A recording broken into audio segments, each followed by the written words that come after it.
কোন করলে আপনার বিরুদ্ধে এফআইআর হয়েছে?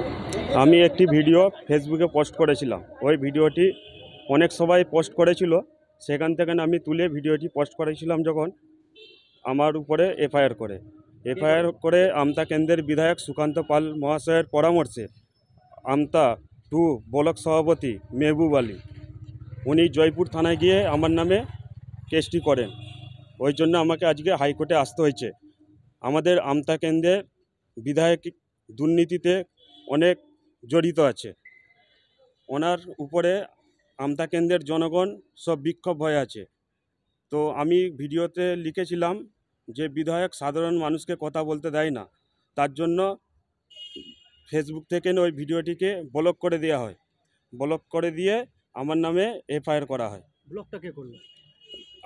জয়পুর থানার ওসিকে যখন এফআইআর করে তারপরে ব্লক হয়ে যায় ভিডিওটি। ভিডিওটা ব্লক হয়েছে বলতে মানে আপনি গিয়ে করেছেন না কেউ করে দিল? না, কিভাবে করেছে জানি না, কিন্তু আমার ফেসবুক আইডিতে দেখাচ্ছে ওইটা ব্লক হয়ে গেছে। আমি অন্যজনের এতে যখন দেখছিলাম ব্লক হয়ে গেছে, ওতে পুলিশেরও দেখাচ্ছে কেস হয়েছে বলে এফআইআর। এটা আমি 3 দিন আগে ছেড়েছিলাম। এখন মানে বিধায়কের দুর্নীতি পোস্ট করার পরেই আপনার বিরুদ্ধে এফআইআর হয়েছে? হ্যাঁ হ্যাঁ, নাম আমাদের বিধায়কের নাম হচ্ছে সুকান্ত পাল। এখন কি চান আপনি?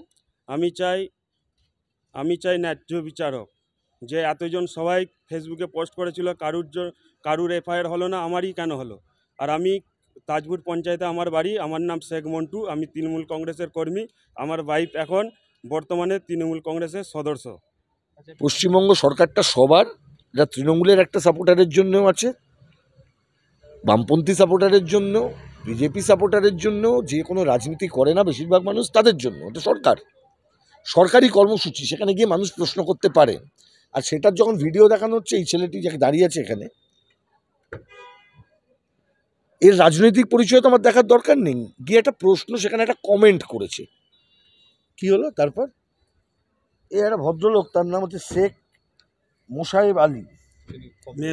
মেহবুব আলী। ইনি নাকি পঞ্চায়েত সমিতির একজন পদাধিকারী। বিধায়কের মান চলে গেছে, পঞ্চায়েত সমিতির একজন পদাধিকারী তিনি বলছেন না না বিধায়কের মান চলে গেছে। শুনুন কি লিখেছেন।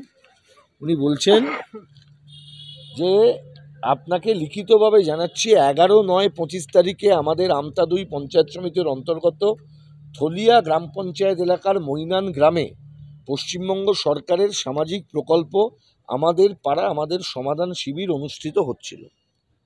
উক্ত অনুষ্ঠানে আমি এবং আমতা 2 পঞ্চায়েত সমিতি ও থলিয়া গ্রাম পঞ্চায়েতের সরকারি আধিকারিক জনপ্রতিনিধি ছাড়াও আমাদের আমতা কেন্দ্রের বিধায়ক শ্রী সুকান্ত কুমার পাল মহাশয় উপস্থিত হন। উক্ত শিবিরে ওই এলাকার প্রচুর মানুষজন অংশগ্রহণ করেন। ওদের মধ্যে হইতে একজন ব্যক্তিকে ওই সামাজিক প্রকল্পের বিষয়ে আমতা কেন্দ্রের বিধায়ক মহাশয়ের পরামর্শক্রমে কিছু বক্তব্য বলতে দেওয়া হয়।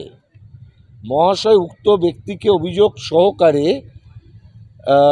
দুর্নীতির প্রসঙ্গে, উক্ত ব্যক্তি ওই শিবিরে থলিয়া গ্রাম পঞ্চায়েতের সরকারি কাজে দুর্নীতির প্রসঙ্গে বক্তব্য রাখতে থাকলে আমাদের সম্মানীয় বিধায়ক মহাশয় উক্ত ব্যক্তিকে তাহার অভিযোগসমূহ লিখিত আকারে জমা দিতে বলেন এবং দুর্নীতির তদন্ত সাপেক্ষে রিপোর্ট উহাকে জানানো হবে বলেন।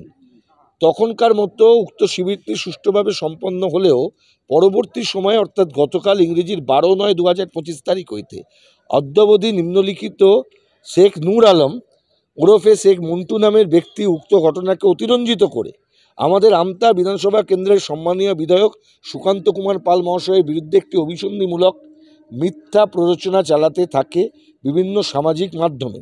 উক্ত ব্যক্তি গোপনে অনুষ্ঠানের একটি ভিডিওগ্রাফি করে। সরকারি অনুষ্ঠান, মোবাইল নিয়ে আছে, মুখ্যমন্ত্রী ছবি তোলেন, পাহাড়ে গিয়ে ছবি তোলেন, এখানে ছবি তোলেন, ওখানে ছবি তোলেন। তো এই বাধা কে দেবে? উক্ত ব্যক্তি নাকি ওই সরকারি অনুষ্ঠান মানে বাধা ছিল। তারপর বলছে সোশ্যাল মিডিয়ায় পোস্ট করে উহার উদ্দেশ্য বিধায়ক মহাশয়ের সম্পর্কে ষড়যন্ত্র করে অভিসন্ধিমূলক মিথ্যা।